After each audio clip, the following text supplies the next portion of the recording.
인사 나눌 때 밝은 미소를 지으면서 함께 인사 나누면서 사랑합니다, 축복합니다, 인사합니다. 네, 우리가 이제 1월 달부터 우리에게 가장 신앙의 기본이 되는 축복의 열쇠 5가지에 대해서 말씀을 드린 중에 지난주까지는 4번째 말씀을 드렸습니다. 여러분 기억나시겠습니다만은 첫 번째는 어떤 말씀을 드렸죠? 이제 구원에 관련된 말씀을 드렸고요. 자, 구원받은 자의 반응의 두 번째 뭐라 그랬죠? 예배죠. 그리고 예배는 누구의 이름으로 모여지는 곳이죠?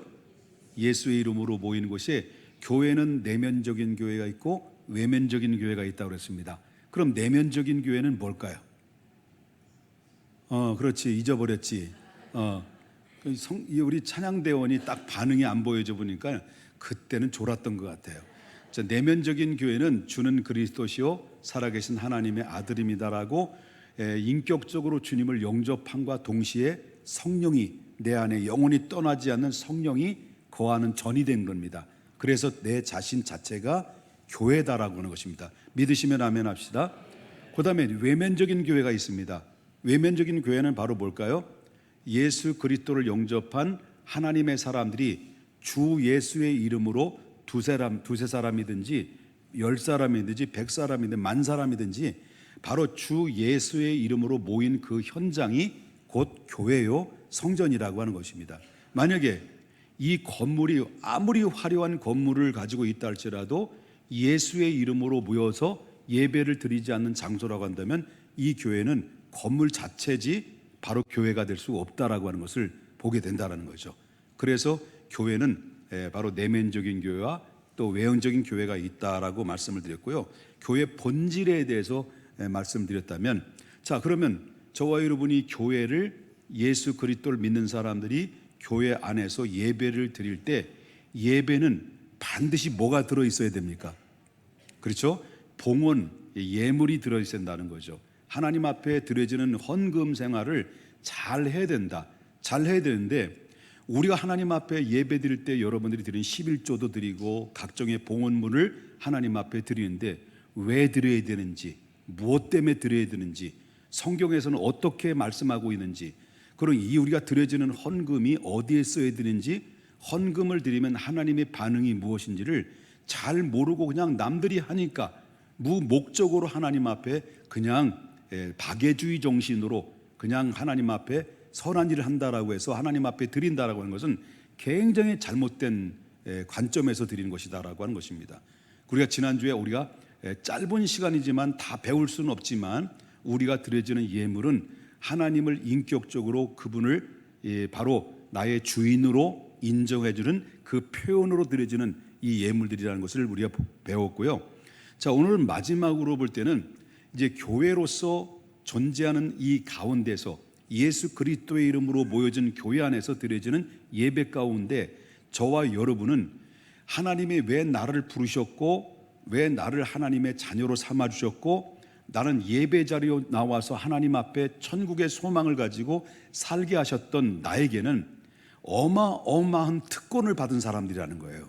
그러면 우리에게 특권만 있는 게 아니다라고 하는 겁니다. 특권이 있으면 반드시 뭐도 따른다는 거예요? 의무도 있다는 겁니다.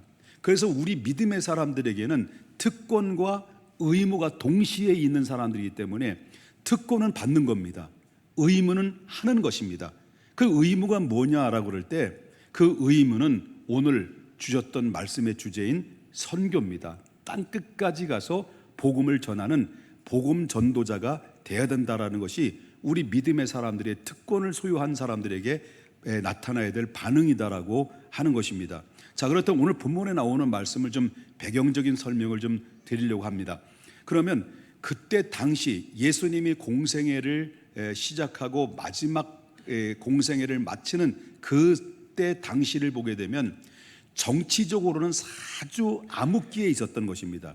그때는 로마가 세계를 제패했고 이스라엘도 역시 어쩔 수 없이 로마의 지배 아래서 식민지 아래서 살 수밖에 없었다라고 하는 것이죠. 그러다 보니까 거기에 수많은 젊은이들이 미래가 없고 미래가 보이지 않다 보니까 늘 절망적이고 분노가 가득 차고 툭 흔들면 폭발하기 일보 직전에 놓여 있는 그런 환경 속에서 젊은이들은 꿈없이 희망도 없이 살아갈 수밖에 없었다라는 거죠. 그런데 여기에는 예수님을 따라다녔던 예수님의 제자들도 그때 당시에 예수님의 제자들의 나이는 20대 초반, 베드로 위에는 20대 초반 아니면 중반 정도의 나이를 가지고 있는 친구들입니다. 그 예수님을 따랐던 그 제자들조차도 실질적으로 바로 뭐냐면 나라 없이 살아가는 것이 분노와 그리고 미래가 없다는 것을 늘 경험하고 있었기 때문에 그 이스라엘 민족뿐만 아니라 수많은 젊은이들이 마음속에는 소망이 있었습니다. 그 소망이 바로 뭐냐면 하루속히 로마로부터 우리 민족을 해방시킬 정치적인 메시아가 빨리 왔으면 좋겠다. 그분이 오시면 로마를 물리치고 이 민족을 다시 독립해서 유대의 나라를 새롭게 건설하고자 하는 그런 간절한 열망이 그들 마음속에 소망이 꿈틀거리고 있었다라고 하는 겁니다. 그런데 그때 아주 절묘한 그 시기에 누가 등장을 하냐면 예수 그리스도가 등장한 겁니다. 예수 그리스도가 등장하자마자 바로 회개하라 천국이 가까웠다라는 하나님의 말씀이 선포되고 그리고 많은 병자들이 예수님의 손에 의해서 치료가 되고 귀신들이 예수님 앞에 벌벌 떨게 되고 죽은 자가 다시 살아나게 되고 그리고 그뿐만 아니라 물고기 2마리와 보리떡 5개를 가지고 5,000명을 먹이고 12광주리를 남기고 물이 변하여 포도주를 만드시고 나 좀 말려주시고 아멘을 하시면 내가 계속 그 얘기 안 할 텐데 그래서 여러분 그리고 그뿐만 아닙니다. 로마의 앞잡이 노릇을 하고 있는 그때 당대의 정치인들이나 종교 지도자들에게 예수님 뭡니까? 이 독사의 자식들아, 이 독사의 자식들하고 하나님의 심판을 너희가 어떻게 피할 수가 있겠느냐라고 신랄하게 예수님께서는 그들을 비판하면서 그래서 그들에게 백성들에게 하나님 나라를 선포할 때마다 그 입에서 토해내는 하나님 말씀 한 말씀 한 말씀이 백성들의 폐부를 찌르며 심령을 변화시키고 바로 상쾌하게 만드는 그 예수가 딱 등장이 되니 여러분 이스라엘 백성들의 마음은 어떤 마음이 들겠습니까? 야, 드디어 우리의 민족을 바로 해방시킬 바로 제2의 애굽에서 해방시켰던 제2의 모세가 등장했다라고 생각하는 거에 대해서 의심할 여지가 없었다는 거예요. 그러니까 이스라엘 백성들은 그 예수님을 바라볼 때마다 야, 이제는 드디어 이제 이 민족이 해방할 때가 됐구나, 이제 때가 왔구나라는 생각이 그들의 마음속에는 늘 사무치도록 그 마음속에 불일 듯 일어났다는 것을 보게 된다는 거죠. 그러다가 그들의 예수님께서 예수님을 향해서 그들의 기대를 했는데 기대와 달리 예수님은 어떻습니까? 아무런 일들을 행하지 않습니다. 그들의 요구대로 바로 로마를 물리치거나 이스라엘 백성들을 해방시키려는 생각조차도 하지 않고 오히려 정치하는 지도자들에 의해서 힘없이 끌려가서 십자가에 못 박혀 죽었어요. 그러니 백성들은 또다시 절망에 빠질 수밖에 없죠. 그런 가운데 있다가 예수님은 십자가에 죽은 자 가운데서 다시 부활하셔서 이제 예수님이 다시 등장한 거죠. 그래서 제자들에게 절망에 빠지고 슬픔에 빠지고 두려움에 빠져 있는 제자들에게 예수님에서 사흘 만에 부활하셔서 다시 나타나셨을 거예요. 나타나셔서 40일 동안 부활의 증거를 하고 많은 말씀들을 예수님의 제자들에게 이야기를 하셨죠. 그리고 나서 이제 이스라엘 백성들을 바로 예수님의 제자들과 그리고 그 밖에 500여 명의 형제들을 이제 예수님이 승천하시기 직전에 전부 다 감람산으로 불러드립니다. 이 감람산으로 불러드렸을 때에 예수님께서는 그 감람산에서 제자들에게 마지막 그 유언 섞인 말씀들을 많이 이야기하셨죠. 뭐 예를 들어서 마태복음에 나오는 말씀을 보게 되면 너희는 모든 족속으로 제자를 삼아 아버지와 아들과 성령의 이름으로 세례를 베풀고 내가 너희에게 분부한 모든 것을 가르쳐 지키게 하라. 볼지어다 내가 세상 끝날까지 너희와 함께하며 그리고 너희가 성령이 임할 텐데 성령이 임할 때까지 예루살렘을 절대 떠나지 마라. 성령이 임할 때까지 성령을 기다려라. 뭐 등등 여러 가지의 말씀을 하셨을 때 예수님께서 그 500여 명의 제자들을 앉혀놓고 비장의 말씀을 하셨을 때 또 제자들의 마음속에는요, 또 그 마음속에 그 소망이 꿈틀거린 거예요. 그 꿈틀거리면 이제는 그때는 아닐지라도 요번에는 진짜구나. 예수님 드디어 진짜 이스라엘 해방할 그런 의지를 지금 가지고 계시구나. 또 기대감을 가지면서 그들은 뭐라고 했습니까? 예수님께 질문을 던지죠. 질문을 던진 겁니까? 그 기대감에 질문 던진 것이 여러분 함께 읽었던 1장 6절에 나오는 말씀이에요. 1장 6절 읽겠습니다. 다 같이 한번 읽어볼까요? 시작. 그들이 모였을 때 예수께 여쭈어 이르시되 주께서 이스라엘 회복 이때이니까. 자, 제자들이 뭐라고 질문해요? 주께서 이스라엘 나라를 회복하심이, 성경을 비춰줘야지. 이때는 뭘 지우면 안 되는 거예요. 자, 그들이 모였을 때 예수께서 여쭈어 이르되 주께서 이스라엘 나라를, 하나님 나라예요, 이스라엘 나라예요? 이스라엘 나라를 회복하심이 이때니까? 라고 질문했단 말이에요. 그러면 제자들은 예수님이 이루고자 하는 목적인 하나님 나라에 대한 질문이에요? 이스라엘에 대한 독립, 이스라엘 나라를 해방시키는 그 정치적인 메시아로 다시 그때는 본 거예요? 어떤 거예요? 맞아요. 그래요, 맞아요. 그러면 여기서 여쭈었다라는 말이 나오는데, 그 여쭈었다라는 말은 미래 과거형입니다. 미래 과거형. 그것은 무슨 말이냐면, 여쭈었다는 말은 그때 당시에 한 번만 여쭌 게 아니라 이미 전부터 계속, 언제예요? 언제 예수님? 언제? 어느 때예요? 어느 때 이 나라를 독립할 겁니까? 라는 질문을 과거에도 계속 해왔다는 의미예요. 평상시에도. 그러니 이 제자들 마음속에 예수님을 따라다녔을 때 인류를 구원할 메시아로 본 거예요? 정치적인 메시아로 본 거예요? 정치적인 메시아로 본 거예요. 여기까지 이해되셨으면 아멘 합시다. 그러나 예수님은 뭐예요? 예수님은 그들의 대답, 그들의 질문 앞에 뭐라고 얘기하냐면 1장 7절 뭐라고 그랬습니까? 다 같이 보겠습니다. 시작. 이르시되 때와 시기는 아버지께서 자기의 권한에 두셨으니 너희는 뭐라 그래요? 신경 꺼, 이거예요. 네? 모든 때와 시기는 누가 결정하시는 거예요? 하늘에 계신 아버지. 너 독립을 하든지 뭐라든지 그런 너희는 알 바가 아니다. 신경 꺼. 누가 하시냐? 하나님이 하시는 거다 라고 하면서 예수님은 너희들이 그건 말고 또 다른 일을 해야 될 일이 있다라고 예수님이 말해요. 그거 아니다. 네가 할 일을, 너희들이 신경 쓸 일은 그것이 아니라 이것이다라고 예수님께서 강조하고 아주 중요한 말을 예수님께서는 제자들에게 선포하고 있어요. 그 말씀이 바로 뭐예요? 1장 8절 보겠습니다. 1장 8절 뭐라고 그래요? 예수님이 다 같이 읽겠습니다. 시작. 오직 성령이 너에게 임하시면 너희가 권능을 받고 예루살렘과 온 유대와 사마리아와 어디까지 가서 뭘 하라는 거예요? 땅끝까지 가서 누구 증인 되라는 거예요? 내 증인이 되라. 그러면 여기서 제자들의 질문과 예수님의 대답은 맞아요, 안 맞아요? 그러면 안 맞아요, 안 맞아요? 쉽죠? 안 맞죠? 그럼 제자들은 지금 예수님을 통해서 아직도 미련을 버리지 않는 것은 하나님 나라가 아니에요. 관심은 지금까지는 엄연히 뭐에 관심이에요? 이스라엘을 해방시킬 거예요. 그들의 관심은 그거였다라는 거예요. 근데 예수님은 너 신경 꺼. 하나님이 결정하는 거야. 그 대신 너희들이 뭐냐? 뭘 하라는 거예요? 성령 받으라는 거예요. 성령 받으라.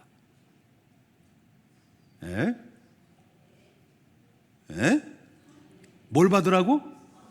성령 받아서 어디 가라는 거예요? 땅끝까지 가서 뭘 전하라는 거예요? 선교하라는 거예요. 이것이 제자들에게 명령을 내린 어명이다라고 하는 것을 보게 됩니다. 그런데 여기서 핵심이 뭐냐고 말한다면 바로 뭐 받고 나서 가라는 거예요? 성령을 받고 권능을 받고 가서 나가라는 겁니다. 그래서 이 무슨 말이냐면 이 성령이 없이는 복음을 전할 수 없다는 거예요. 성령의 능력을 받지 않고는 절대 나가서 복음 전할 수 없고, 오직 성령의 능력으로만이 온전한 선교를 할 수 있는 가능성을 가지고 있다는 것을 바로 예수님께서는 말씀하셨다는. 그래서 제자들에게 너희는 성령 받아라, 그때까지 예루살렘을 꼼짝 말고 떠나지 말고 약속한 성령을 기다리라고 말씀하시고 다 하시고 난 다음에 500여 명이 보는 그 자리에서 갑자기 예수님께서는 하늘로 끌려 올라가서 하나님 나라에 승천하신 거죠. 승천하신 광경을 누가 봅니까? 500여 명의 모든 제자들이 한눈으로 예수님이 하늘로 끌려서 구름 속에서 사라지는 그 예수님의 그 승천의 광경을 목격을 하죠. 그러니까 이 500여 명의 제자들이 오 하고 아멘 좀 하면 내가 고개 내리는데 이렇게 했단 말이에요. 예? 그러니까 제자들이 이렇게 이 하늘로 올리오시는 그런 가운데 있다가 이 천사들이 너희들은 어찌하여 하늘로만 보느냐? 하늘로 올라가신 그 예수님은 다시 오실 거라는 사실을 이 천사들이 메시지를 전해주고, 그리고 나서 이 500여 명의 형제들이 380명은 어때요? 예수님이 오신 목적도 모르고 왜 오셨는지 모르고 그냥 기대감으로 왔던 자들은 380명은 자기 갈 길로 가고, 딱 120명만 그 예수님의 뜻을 알아들었는지 못 알아듣는지 일단 기다리라고 했으니 저들이 120명이 한자리 함께 가서 예루살렘으로 내려갑니다. 내려가서 그들은 한자리에 모였는데, 그들이 모였을 때 어디에 모였느냐면 마가라고 하는 다락방에 120명 문도가 모여요. 그래 모여가지고 그 예수님의 약속하신 그 성령을 기다리면서 10일 동안 그들은 뭐 했을까요? 물론 기도도 했을 거고 밥도 먹었고 또 뭐 잡다한 얘기도 했겠습니다만은 어쨌든 10일이 딱 지난 이후에 그들에게 어떤 역사가 일어났습니까? 사도행전 2장 1절부터 이제 오늘 이거 1장부터 4절까지 보겠습니다. 그날이 언제일까요? 그날이 언제예요? 오순절 날이었어요. 오순절 날에 그들이 다 한자리에 모였는데 그들에게 예수님이 약속하신 것처럼 갑자기 호련히 하늘로부터 막 급하고 강한 바람 소리가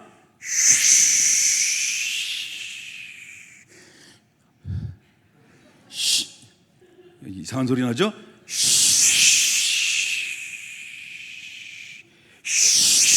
하면서 바람 소리와 함께 온 집에 막 가득하게 막 일어나더니 거기에서 불이 막 떨어지는데 불이 큰 덩어리가 와서 쫙쫙쫙쫙쫙쫙 갈려지면서 여기에 앉아있는 각 사람에게 다 불이 덮어버린 거예요. 그러니까 120명 문도들이 다 불 받아버린 거예요. 불을 받으니까 그들의 마음이 뜨거워지기 시작하면서 그 다음에 어떤 결과가 있습니까? 4절을 보세요. 4절. 그들은 다 뭘 받았다는 거예요? 성령을 받고 또 뭐 입에서 뭘 말하는 거예요? 자기가 말하는 것이 아니라 성령이 내 입을 통해서 말하는 거예요. 그러더니 바로 보니까 그 입에서 바로 보니 어떤 말이 나오는 거예요? 자기가 원하지 않는 이상한 다른 방언의 소리가 들려지기 시작하면서 많은 사람들이 방언 소리로 사람들을 막 그 역사들이 막 불같은 역사들이 임하다 보니까요. 그래서 이 제자들이 오순절의 마가의 다락방에서 성령의 충만함을 받고 그 이후에 어떤 변화가 그들에게 임했습니까? 과거에 성령 받기 이전의 제자들의 모습과 성령을 받고 난 다음에 이 제자들의 모습은 180도의 변화가 일어나기 시작했습니다. 그게 바로 뭐냐면 그들이 왜 예수님이 이 땅에 오셨는지, 왜 예수님이 십자가에 죽으셔야만 했는지, 왜 예수님께서는 바로 십자가에 못 박혀 돌아가시고 나서 부활하시고 난 다음에 우리들에게 나타나셔서 왜 성령을 기다려야 하는지를 그때서야 비로소 눈이 열리고 마음이 열리고 생각이 열리기 시작합니다. 그리고 그 이후에 그들은 성령에 충만해가지고 이 기쁨을 어쩔 줄 몰라 하는 만큼 기쁨이 주체할 수 없어서 제자들은 그 120명 문도들은 그 마가의 다락방에서 박차고 나가서 이 예수 그리스도를 십자가를 전합니다. 예수님은 너희들이 죽인 그 예수가, 바로 십자가에 죽은 그 예수가, 너희들이 죽인 그 예수가 바로 너희들이 죽였지만 하나님은 능히 죽은 자 가운데서 3일 만에 다시 부활시켜서 우리가 보았다, 우리가 산증인이다. 그 예수가 우리 인류를 구원하기 위해서 이 땅에 오셨다라고 하는 이 복음의 핵심을 제자들은 확실하게 전파하는 증인이 되고 말았다는 거예요. 아멘 좀 하시면 좀 뭐 어디 덧나? 아멘 하시면 어디 덧나나? 좀 아멘 좀 크게 좀 해보셔요. 시작. 꼭 내가 꼭 얘기를 해야만이 아멘해. 나 솔직히 뒤끝이 있거든요. 자, 그러므로 이것을 전체적으로 여러분 내용을 보게 되면 지상명령, 다시 말하면 땅끝까지 가서 복음을 전하라고 하는 이 선교라고 하는 선교는 선택일까요? 필수일까요? 필수라고 하는 겁니다. 필수예요. 선택이 아닙니다. 여러분 성경을 보십시다. 바울이 뭐라고 얘기하느냐면 고린도전서 9장 6절 좀 보겠습니다. 고린도전서 9장 6절 뭐라고 얘기해요? 내가 복음을 전할지라도 자랑할 것이 없으면 내가 부득불 뭐라는 거예요? 할 일이다. 할 일이다. 뭘 전하는 길에? 복음을 전하는 길에. 그러면 사도 바울은 선교와 전도는 부득불 뭐라 그랬습니까? 할 일이라고 했어요. 할 일이라고 했어요. 예? 그럼 여기서 이 부득불이라고 하는 헬라어의 원문을 보게 되면 아난케라는 아난케. 이 아난케라고 하는 것은 바로 어떤 의미냐면 강제, 필수 그런 뜻을 가지고 있습니다. 강제라는 의미는 뭘까요? 여러분 우리나라에 여러분 우리 청년들도 다 갔다 왔지만 고등학교를 졸업하면 이제 만 20세 정도가 되면 남자들은 필수적으로 어디 갔다 와야 돼요? 바로 국방의 의무를 감당해야 돼요. 내가 뭐 좋든 싫든 간에 바로 뭐냐면 국가의 부르심 앞에 항거할 수가 없어요. 이건 필수예요. 이건 강제예요. 내가 뭐 싫다고 해서 못 가는, 그러면 못 가고 버티면 어디 가요? 군대 아니면 어디 갈까요? 깜빵 가는 거죠. 그게 강제라는 거예요. 이거는 내가 해도 되고 안 해도 되는 것이 아니라 이거는 강제로 가야만이 되는 것인데, 마찬가지로 영혼 구원받는 것은 누군가 나에게 찾아와서 구원의 메시지를 전해줌으로 저와 여러분이 예수 그리스도를 믿었다고 한다면 우리가 거저받은 은혜를 줘야만이 되는 사명이 있다라는 것을 여러분 잊어서는 안 된다는 겁니다. 그래서 이 아난케라고 하는 것은 영혼 구원에 있어서는 무조건 강제적으로 전해야만이 하는 것이 부득불 아난케라는 의미를 가지고 있다라고 하는 겁니다. 두 번째 의미는 필수라는 겁니다. 여러분 대학 나오신 분들 알겠습니다만은 바로 대학에 보면 필수 이수 과목이 이수 학점이 뭐 제가 하도 오래돼 가지고 147학점인가 학점인가 뭐 그럴 거를 모르겠습니다만은, 그래서 여러분 대학에 가게 되면 필수 과목이 있고 선택 과목이 있잖아요. 전공 과목이 있고 선택 과목이 있잖아요. 그러면 여러분이 아무리 선택 과목을 막 엄청나게 이수를 했다 할지라도 여러분 전공 과목인 필수 과목을 한 과목도 이수하지 않다면, 한 과목이라도 이수하지 않으면 절대로 졸업할 수 없어요. 그리고 이게 필수예요. 마찬가지로 바로 우리가 살아가는 것이 아무리 피곤하고 아무리 먹고 사는 게 힘들어도 하늘이 물어도 땅이 꺼져도 우리의 선교와 전도는 선택이 아니라 필수라고 하는 것입니다. 믿으시면 아멘 하십시다. 바울은 이 사명을 감당하면서 수많은 고난과 역경을 가운데서도 그는 뭐라고 얘기합니까? 뭐라고 얘기하냐면 빌립보서 4장 13절에 이렇게 얘기해요. 뭐라고 말하냐면 빌립보서 4장 13절에 내게 능력 주시는 자 안에서 내가 모든 것을 할 수 있었다. 지금까지. 그렇게 외치면서 내가 비록 죽을 고비도 많이 넘겼고 복음을 전하는 일에 수없이 핍박을 받으면서도 내가 그 안에서도 행복할 수 있었던 것은, 내가 어느 사람보다도 더 행복할 수 있었던 것은 언제나 이렇게 복음을 전하는 일에 내게 능력을 주시는 자 안에서 나는 모든 것을 할 수 있었기 때문에 그 힘으로 할 수 있었기 때문에 나는 행복하자다, 누구도 감히 나하고 비교할 수 없을 만큼 나는 행복한 자다라고 이렇게 고백을 할 수 있었다라고 하는 것입니다. 여러분, 선교는 우리의 사명입니다. 우리는 사도 바울처럼 될 수 없는 사람들입니다. 사도 바울은 그때 당시에 특별한 사람이죠. 우리는 사도 바울처럼 위대한 선교사가 될 수는 없습니다. 그러나 여러분 잊지 말아야 됩니다. 우리도 사도 바울같이 공통된 게 있어요. 사도 바울같이 공통된 게 바로 뭐냐고 말한다면, 사도 바울처럼 똑같이 우리들도 뭘 받은 사람들입니까? 성령을 받은 사람들이에요. 그렇기 때문에 성령을 받은 사람들이기 때문에 사도 바울의 꿈은 우리의 꿈이고, 사도 바울의 환상은 우리의 환상이고, 사도 바울의 비전은 곧 우리의 비전이 되는 것입니다. 이것이 바로 세계의 비전인 것입니다. 우리는 이것을 놓쳐서는 안 된다라고 하는 것입니다. 그러므로 우리는 땅끝까지 보냄받은 소명자라는 겁니다. 교회를 세우는 목적이 뭡니까? 교회를 세워서 바로 교회를 큰 건물을 져서 수천 명, 수만 명을 부흥시키는 게 교회의 목적이 아닙니다. 교회 존재 이유의 목적이 뭐냐라고 말한다고 한다면, 교회 존재 이유의 목적은 하나님의 기쁨이 되는 것입니다. 하나님께 영광이 되는 것입니다. 그 하나님의 기쁨과 하나님의 영광이 무엇냐고 말한다고 한다면, 하나님의 소원을 이루어드리는 겁니다. 하나님의 소원이 뭡니까? 독생자 하나밖에 없는 예수를 이 땅에 보내서 십자가에 내어줄 만큼 우리를 구원하고자 하는 하나님의 열정인 것입니다. 그 하나님의 구원하고자 하는, 하나님 나라를 다시 회복하고자 하는 하나님의 열정은 바로 그것이 뭡니까? 예수님의 선포된 명령입니다. 그 선포된 명령이 뭡니까? 땅끝까지 가서 내 증인 되는 겁니다.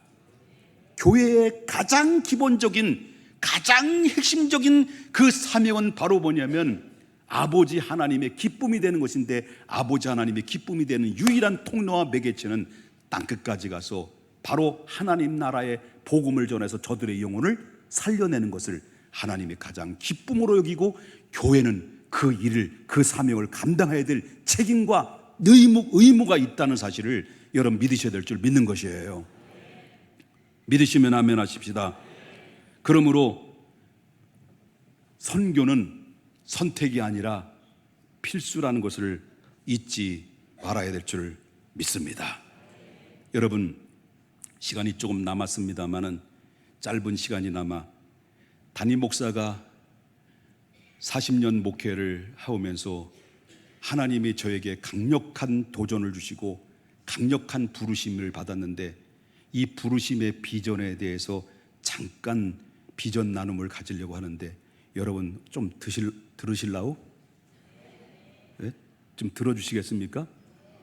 여러분 함께 담임 목사의 비전을 함께 공유하면서 함께 저와 여러분이 기도를 요청하고 같은 마음과 같은 하나님의 기쁨이 되었으면 하는 마음에서 여러분 비전 나눔을 잠깐 갖도록 하겠습니다. 잠깐 띄워주시고요.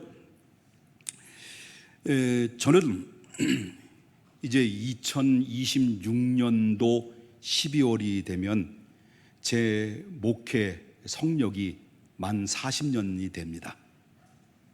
1983년도에 하나님이 나를 목회자로 불러주셨고, 1984년도에 신학을 들어가서 공부를 하기 시작해서 1986년도 5월 5일 날 그렇게 이쁘고 아름다운 한 여인을 만나서 결혼을 했고, 그 해에 12월 달에 바로 20평 지하 건물을 월세로 얻어서 이제 개척을 시작해서 오늘에 이르게 되었습니다.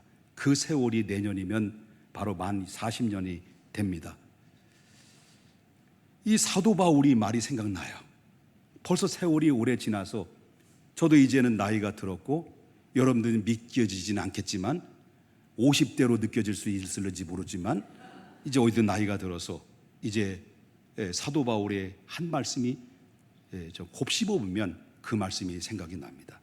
디모데후서 4장 6절에 보니까 이런 말을 했어요. 사도 바울이 전제와 같이 내가 벌써 부어지고 나의 떠날 시각이 가까웠도다 라고 고백했던 것처럼, 저 또한 역시 평택중앙교회에 몸담았던 목회 여정을 내려놓아야 될 그런 시간들이 다가오고 있다는 사실을 제가 몸소 느끼고 그리고 경험을 하게 됩니다.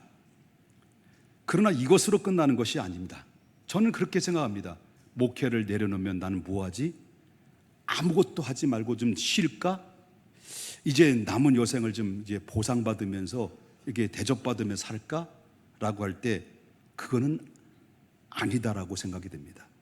그래서 하나님 앞에 기도하는 가운데서 하나님의 마음은 얘야, 너는 목회에서 끝나면 그것이 끝나는 건 줄 아느냐? 너희는 목회가 끝나는 것이 끝나는 게 아니라 너는 새로운 시작이야 라는 도전을 받습니다. 그래서 예수님께서 제자들에게 남긴 어명이 뭘까요? 아까도 계속 반복적인 얘기입니다만 너희는 땅끝까지 가서 누구 증인이 되는 겁니다? 내 증인이 되라고 하는 명령을 해주셨던 것처럼 저 또한 목회 일정을 마무리하게 되면 저에게 내리신 명령이 또 무엇일까라고 하나님의 음성을 들어볼 때 저 또한 땅끝까지 가서 복음을 전해야 되는데 내 생명이 다할 때까지, 내 목숨이 다할 때까지, 내 몸이 완전히 건강을 다 잃어버릴 때까지 내가 해야 될 곳이 나에게 땅끝이 어딘가라고 하나님 앞에 기도하며 물어봤을 때 저에게 도전받았던 땅끝은 1차적으로는 바로 그 목적지는 필리핀이고 2차적으로 목적지는 바로 그 동남아 일대의 나라들이라는 것을 제가 도전을 받았습니다. 그래서 나는 이제 은퇴 이후에는 나의 달려갈 길을 마칠 때까지 나는 이 길을 걸어가야 된다는 하나님의 사명감과 거룩한 부담을 가지고 기도해왔고 준비해왔습니다.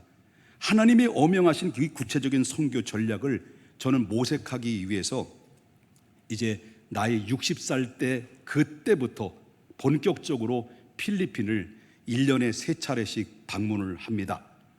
방문을 해서 바로 그 선교 지역을 탐방을 하고 나름대로의 선교 전략을 짜고 그리고 목회하고 있기 때문에 시간적인 제약이 있기 때문에 그 지역을 다 두를 수는 없지만 나름대로 목회 이후에 내가 하나님 앞에 그 일생을 그곳에서 몸바쳐서 하나님의 선교 사역을 감당하기 위해서 선교 전략을 수립을 하게 했습니다. 목회하고 있기 때문에 우리는 그 제한받고 있었지만은 그러나 나는 이런 가운데서 자주 그 지역을 등장하면서 방문하면서 바로 하나님이 저에게 거룩한 부담을 통해서 4가지의 비전을 제시해 주셨습니다. 첫 번째는 바로 뭐냐면 만양족 원주민을 향한 선교 계획인 것입니다. 여기 갔다 오셔봐서 알겠습니다만은 단기 선교팀을 갔다 오셔서 알겠습니다만은 이 만양족이라는 이 민도로 섬이라는 곳에 살고 있는 거기 만양족의 그 지역의 사람들은 그 따갈족에 의해서 밑에서 농사짓고 살았던 사람들이 순수한 사람들이 따갈족이 들어와서 그들을 땅을 뺏고 그들을 죽이고 그들을 내쫓아서 그들은 따갈족의 이 핍박에 견디다 못해서 산속으로 숨어져서 그 십시일반으로 이게 공동체 생활을 하다 보니까 그들에게는 먹을 것도 없고 배움의 기회도 없고 그들은 영양실조의 빈곤 상태 속에서 살아갈 수밖에 없었습니다. 그런 가운데 제가 알고 있는 선교사님, 우리 이용진 선교사님뿐만 아니라 그 밖의 선교사님들이 그 민도의 원주민들이 들어가서 그들과 함께 먹고 자면서 바로 복음을 전해서 그래서 이 교회들을 11개의 교회를 세워요. 11개 교회를 세웠는데 물론 거기에 이제 세워진 교회 위에 그 만양족의 그래 똑똑하고 그래도 좀 머리가 있는 이런 지도자를 세웠지만 그들에게는 바로 뭐냐면 하나님의 말씀을 제대로 가르침 받거나 성경 말씀의 지식이 모자라기 때문에 그 목회를 하는 목회자들이 그들에게 말씀을 제대로 전파할 수 있을 만한 그런 지략이나 능력이 없었던 거죠. 그래서 그를 방문해 보니까 그들에게 필요한 것은 떡도 중요하지만 먹을 것을 제공하는 것도 중요하지만 저희들이 강렬하게 인상 깊게 받았던 것은 바로 뭐냐면 그 지도자들을 한 사람을 제대로 신앙교육을 가르치고 인격교육을 갖고 선교 전략을 통해서 그들에게 가르쳐 준다면 하나님의 말씀을 제대로 알고 제대로 깨달았다고 한다면 그 지도자 한 사람이 그 교회를 하나님의 말씀을 제대로 가르쳐주고 그들의 문명을 깨트리고 그리고 그 지역을 변화시킬 수 있다는 강렬한 도전을 받아서 이제 지금으로부터 한 약 5년 전부터 그 만양족에 있는 지도자들 대상으로 성경 공부를 가르치기 시작했습니다. 오랜 세월이 지났습니다만 지금에는 바로 그 지도자들이 아멘을 안 했던 자들이 아멘을 하게 되면서 뜨겁게 기도를 하면서 기도가 무엇인지, 성경이 무엇인지, 하나님이 무엇인지, 복음이 무엇인지를 이제 서서히 알기 시작하면서 그들에게 복음을 전하는데 건강한 교회를 이루다 보니까 그 지역들이 변화가 일어나게 되고 문명이 눈을 뜨게 되고 그리고 지역이 예수 그리스도 이름으로 뜨거워지는 그런 변화들이 임하게 됐던 것을 보게 됩니다. 단기 선교를 자주 갔다 온 분들은 알겠습니다만 해가 거듭될수록 바로 이 만양족, 정말로 그들이 어떤 변화가 일어난지를 몸소 경험을, 처음에는 옷도 입지 않고 14살 생리만 하면 아이를 낳는 이런 상태에 놓여져 있었던 사람들이 이제 정리가 되는 과정은 바로 뭐냐면 지도자를 잘 세웠을 때 나타나는 변화의 현상들이었다는 것을 보면서 지도자들을 교육시켜서 이들을 깨우는 것이다 라는 것을 점실하게 깨달았던 것이 제 1차적인 비전이었습니다. 그리고 그뿐만 아니라 그들에게 뭘 줘야 되냐면 떡과 복음을 전했습니다. 바로 떡을 주는 이유는 바로 절대 빈곤 상태인 그들에게 실질적인 도움을 주면서 궁극적인 예수 그리스도의 복음을 전하는 것인데, 그들에게 떡을 주는 이유는 그들에게 복음을 줘서 영혼을 구원하는 목적이었기 때문에 우리가 그 일들을 계속하고 있었고, 바로 시간적인 제약 때문에 다 할 수는 없습니다만은 가장 기본적인 일들만 행하게 됐다라고 하는 것입니다. 이것이 바로 첫 번째 저에게 비전을 주었고, 그 비전을 지금까지 성실하게 이행해 왔던 것이고, 자, 두 번째 비전인데 시간이 없으니까 좀 더 해도 점심 안 드셔도 되지. 두 번째 비전은 중소도시의 선교권입니다. 자, 중소도시에도 이제 교회가 세워졌어요. 교회가 세워졌는데 만양족 지도자들처럼 그 현지 목회자들이 신학을 제대로 공부를 하지 못해서 저희들이 두 번째 전략을 한 것은 이 중소도시의 지도자들도 바로 이들은 올바른 신학을 가르쳐서 올바른 하나님의 말씀을 잘 전할 수 있도록 해야 된다는 절대적인 그런 책임감을 갖게 되었습니다. 그래서 저희 교회에서는 글로벌 미션 아카데미 바이블이라는 그런 학교를 개설을 해서 지금 제1회 졸업생이 이번 6월 달에 이제 배출하게 됐습니다. 그래서 바로 이들은 너무 기쁜 겁니다.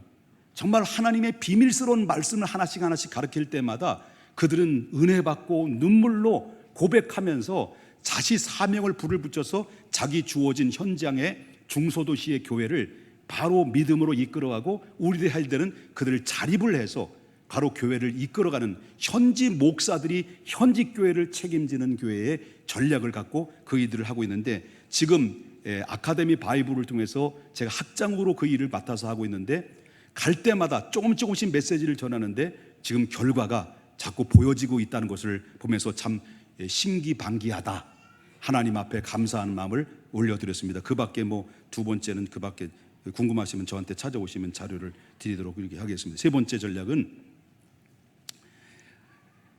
한국 선교사들에 대한 지원입니다. 처음에는 선교사로 부름 받았지만 부름 받아 나서니만 어디든지 가오리까 해서 필리핀이고 또 아니면 또 저 아프리카고 러시아고 다 세계에 뿔뿔이 흩어져서 선교사로 파송한 선교사들이 세계에서 두 번째로 많이 파송한 나라가 대한민국입니다. 그런데 이 필리핀에 가보니까 바로 뭐 같으냐면 언어 장벽이, 뜨거워서 믿음으로 갔는데 선교를 했는데 뭐가 걸리냐면 언어의 장벽입니다. 거긴 따갈로를 합니다.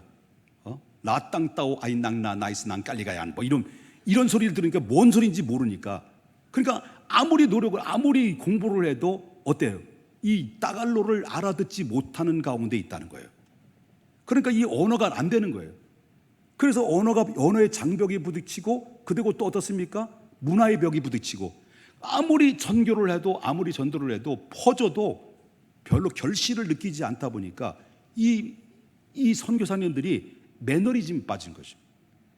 그러다 보니까 절망에 빠지고 선교의 뜨거움은 상실되고 선교의 사명감도 다 잃어버린 거죠.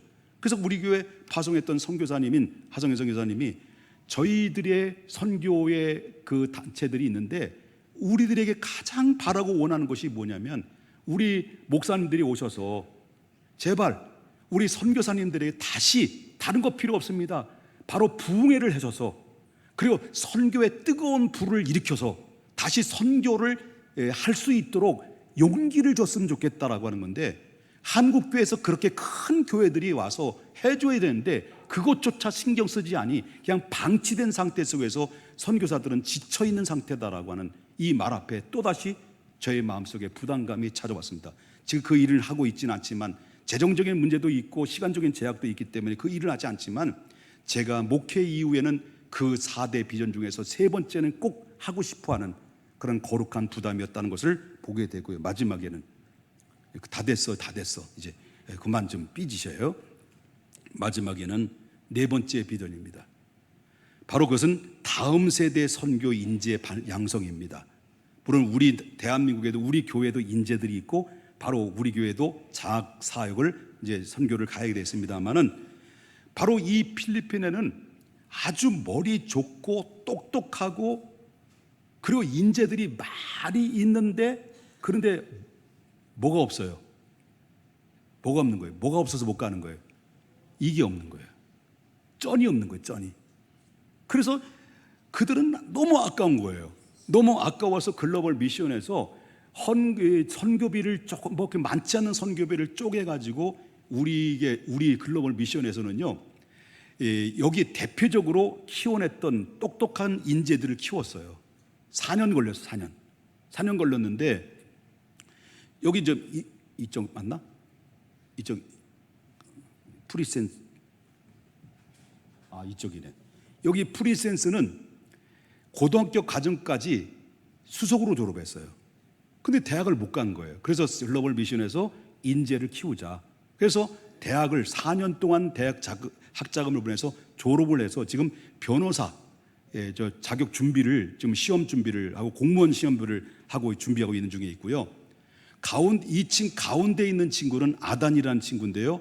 3학기를 남겨놓고 도저히 학교를 다닐 수 없어서 바로 이 학교에 청소를 하면서 알바를 하다가 바로 글로벌 미션에서 아까워서 이 친구도 바로 뭐냐면 3학기를 대학을 학자금을 해서 졸업을 시켜서 이분은 이 가운데 있는 아단은 이용진 선교사님의 학교의 비서로 그 사역을 좀 감당하고 있고요.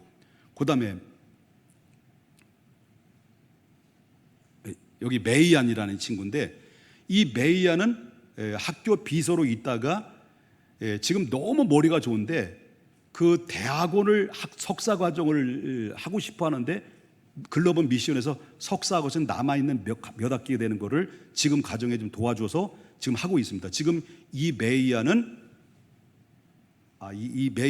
지금 이용진 선교사님이 큰 며느리가 됐습니다. 그래서 그렇게 됐고요. 그러면 왜 맨 여자들만 이렇게 하느냐라고 할 때 남자들은 없어. 똑똑한 사람 별로 없어요. 똑똑한 면. 그래서 지원하는 이 밖에 매달 10만 원씩 지원하는 아이들이 지금 학교에서는 한 7, 8명 정도 됩니다. 글로벌 미션에서만. 우리 교회에서도 이제 다음 세대를 키우지만은 이런 일들을 해서 이들에게 목적은 뭐냐? 이 목적은 바로 뭐냐면 이들을 좋은 학교에 우수한 인재를 발굴해서 신앙 훈련을, 믿음도 굉장히 이 친구들은 굉장히 좋습니다. 믿음 좋고요. 그래서 이들을 신앙 훈련과 리더십 교육을 병행하면서 신앙과 지성을 겸비한 선교 지도자도. 그래서 글로벌 미션의 법적인 문제, 법이니까 법적인 문제나 행정적인 문제나 이들이 앞으로 제가 이제 은퇴를 하고 제가 사역을 다 마쳐도 다음 세대를 이끌어갈 목사님들이 있어도 이 친구들 젊으니까 계속해서 영향력인 선교사의 역할을 잘 감당할 수 있는 사람들이 되는 거예요. 여기에 그 밖에 수많은 인재들이 계속 지금 성장하고 있고, 개별적으로 턴도에는 어린아이들에게 그들을 지원하는 것은 이들이 제2의 이런 훌륭한 인재들이 계속 일어나게 될 것이다. 그러면 필리핀은 변화될 수밖에 없다. 이런 깨어있는 친구들을 협력을 하게 되면 그렇다는 겁니다. 별로 이 감동이 안 오셔요? 감동이 되시면 한번 끄떡끄떡 한번 이렇게 끄떡끄떡. 자, 그러면 저만 혼자 받은 이 사명이냐라고 그런 겁니다. 저만 받은 사명이 아니라 제가 받은 이 하나님의 거룩한 부담이란 4대 비전 앞에 여러분에게 협력을 구하고 싶은 것이 뭐냐라고 할 때 바로 첫 번째는 기도가 필요합니다. 배고파요? 기도가 필요합니다. 여러분 기도하시기 바랍니다. 기도해 주시기 바랍니다. 지속적인 기도로 선교의 지역마다 하나님의 능력이 편말하게 나타나게 달라고 기도하여 주시겠습니다. 그리고 여기에 함께 동참할 헌신자가 필요합니다. 물질적으로, 시간으로, 재능으로 직접 참여함으로 말미암아 하나님 나라를 확장하는 일에, 그 일에 우리 동참해 주셔야 되고요. 협력이 필요합니다. 그것은 바로 교회 선교사들을, 우리 교회 선교사들, 우리가 자체가 선교사들이기 때문에 한 마음으로 협력해서 선교의 상황을 실천함으로 말미암아 마지막 그 사명을 우리가 주님 오실 그날 때까지 감당하는 교회가 된다면 하나님이 우리 교회를 너무 기뻐하시고 우리 교회 다니는 그 하나님의 비전이 나의 비전이 되고 나의 비전이 하나님의 비전이 되는 이 사람들을 얼마나 사랑하시겠냐는 거죠. 그렇게 사명을 감당할 수 있도록 하나님께서 만복의 복으로 나는 채워주시리라 믿는 것입니다. 마지막 하고 싶은 게 있습니다. 제가 마지막 하고 싶은 책임을 다할 수 있는 책임은 바로 뭐냐면 제 마지막 사명은 정말 아주 인성이 좋고 실력이 있고 영성이 있는 정말 훌륭한 후임자에게 모든 우리 교회를 맡기고 다음 세대를 맡기고 나는 퇴장하는 것이 제 마지막 사명인 것 같습니다. 그 사명이 뭘까 할 때 일단은 제가 생각했어요. 저보다 목소리가 좋아야 된다. 왜 그러냐? 그 일은 지 좋은 목소리를 계속 듣다가 나보다 목소리가 안 좋은 목회자가 오면 여러분 그 목소리 듣겠습니까? 그래요. 제가 끝낼게. 그리고 찬양도 나보다 잘하는 사람이 와야 여러분 성이 차죠. 웬만큼 찬양하지 않으면 안 되죠. 워낙 담임 목사가 찬양을 웬만큼 잘해야지. 비웃는 건 건강에 안 좋아요. 그죠? 찬양도 잘해야 되고, 그리고 성경에 말씀드릴 때 저보다 아멘 소리가 더 많이 나오는 사람, 이런 사람들이 성경으로나 보나 인성으로 보나 실력으로 보나 모든 면에 잘 갖춰서 이런 사람이 우리 교회를 맡아서 다음 세대까지 계속해서 100년이 가도 200년이 가도 이 교회가 끝까지 하나님 영광을 드러내는 교회가 됐으면 하는 바입니다. 믿습니까? 그러기 위해서는 우리는 바로 우리 다음 후대를 이끌어갈 지도자를 위해서 많이 기도해야 될 줄 믿는 거지요. 그래서 우리가 하나님 앞에 이 문제를 잘 물려주고, 그리고 제가 정말 아름답게 은퇴하고 다시 제2의 사명자로서 살아가기를 원하는 것입니다. 여러분, 한번 공감하시면 우리 한번 옆에 분 그렇지요 한번 인사하십시다. 예. 선교회는 선교의 어명 앞에 무대책, 무책임, 무계획은 나는 그것이 죄라고 생각합니다. 저는 무슨 문제를 놓든지 간에 5년 전부터 아니면 10년 전부터 계획을 가지고 그 계획을 따라서 지금까지 달려왔는데, 그런데 중요한 것은 선교도 마찬가지입니다. 전략 없는 선교는 이건 무책임인 것입니다. 언제나 전략을 짜고 그들에게 기도하고, 그래서 정말 책임 있는 그 선교를 통해서 그 사명을 감당할 때 풍성한 결실을 맺게 될 줄 믿는 것입니다. 필리핀 선교는 우리의 사명이고 우리의 같이 가야 될 공동체의 그 의무다라는 것을 잊지 마시고, 우리가 함께 기도하면서 협력해서 하나님 나라를 확장해 나갈 수 있기를 주의 이름으로 축원합니다. 이것이 주님께서 우리에게 내린 지상 명령임을 믿고 그 명령에 따라서 하나님의 사명을 감당하게 하시기를 바라면서, 어떤 분들은 담임 목사님은 왜 자꾸 외국만 나가냐, 외국 나가는 거 놀러 가는 게 아니에요. 여러분 아시다시피 가서 선교의 전략을 위해서 탐방하고 그 일을 할 때 어쩌면 더 자주 갈 수 있다라고 생각이 됩니다. 그럴 때마다 삐지지 마시고요, 그 밖에 내가 교회를 벼도 훌륭한 목사님이 계셔서 말씀을 잘 인도하시고 더 아멘 소리가 더 많이 나올 그런 든든한 분들이 있기 때문에 영향받지 않으니 여기에 대해서 삐지지 마시고 선교할 때 잘 갔다 오시라고. 아예 오지 말라 그래 하지 마시면 됩니다. 잘 갔다 오시라고 이렇게 믿음으로 여러분 협력하면 이 교회는 정말 아름다운 교회고 건강한 교회를 유지할 수 있다는 것을 믿습니다. 이런 의미에서 하나님께 영광의 박수 올려드립니다. 네, 기도하겠습니다.